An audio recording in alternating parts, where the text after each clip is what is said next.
Hello guys, welcome back to YouTube channel. अब हम बात करेंगे वर्क के बारे में। वर्क क्या होता है?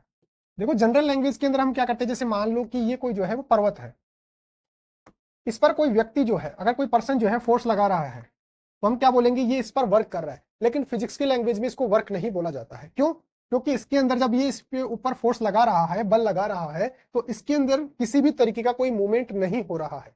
और फिजिक्स में जब तक इसके अंदर कोई मूवमेंट नहीं होगा, जब तक इसके अंदर कोई डिस्प्लेसमेंट नहीं होगा, तब तक इसको वर्क की जो है कैटेगरी में नहीं रखेंगे। तो वर्क इज इक्वल टू क्या होता है, जब किसी ऑब्जेक्ट पर एफ फोर्स लगाते हैं, उसकी वजह से ये ऑब्जेक्ट खिसक कर और एक्स डिस्टेंस पे डिस्प्लेस हो जाती है, तो वर्क कितना होगा, एफ इंटू एक्स।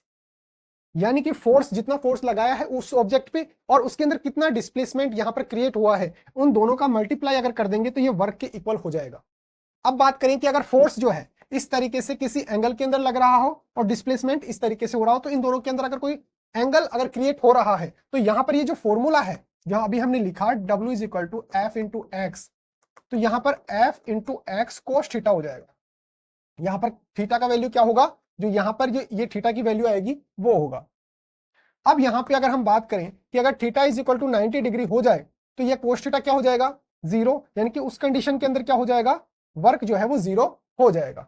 और अगर यहां पर जो है थीटा इज इक्वल टू कितना हो गया, 0 डिग्री है, यानी कि जिस डायरेक्शन के अंदर फोर्स लग रहा है उसी डायरेक्शन के अंदर जो है वो डिस्प्लेसमेंट हो रहा है, तो उस कंडीशन के अंदर W is equal to F into X हो जाएगा, जो कि मैक्सिमम वैल्यू होगी इसकी। तो इस तरीके से आप वर्क को जो है वो कैलकुलेट कर सकते हैं। और एक बात और, वर्क जो होता है वो एक अदिश राशि होती है, स्केलर क्वांटिटी होती है। क्यों? क्योंकि इसके अंदर जब भी हम वर्क दिखाते हैं तो हम ये बोलते हैं कि भाई इसने जो है वो इतना वर्क कर दिया, लेकिन कभी भी हम ये नहीं बोलते कि इस डायरेक्शन के अंदर इतना वर्क हुआ है। तो वर्क जो होता है वो एक स्केलर क्वांटिटी होती है। ऐसे ही इंटरेस्टिंग वीडियोस के लिए हमारे चैनल को सब्सक्राइब कीजिए। Thank you so much.